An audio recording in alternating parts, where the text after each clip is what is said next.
Now we will do the second step. The second step is matching two colors, middle and top. Let us do the formula. First, let us see if some has matched. Oh, this is matched.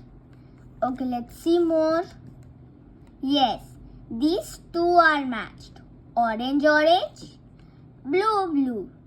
So, these two are matched, right? So, we will keep one at the right side and one at the back side. So, this is our position. Now, we will start our formula. Center down, bottom left, cube one face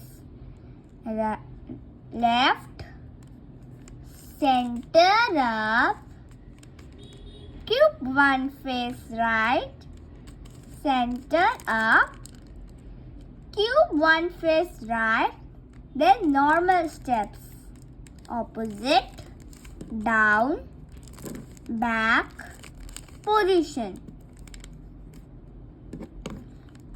center down, 2 times left, center up. Last step, match.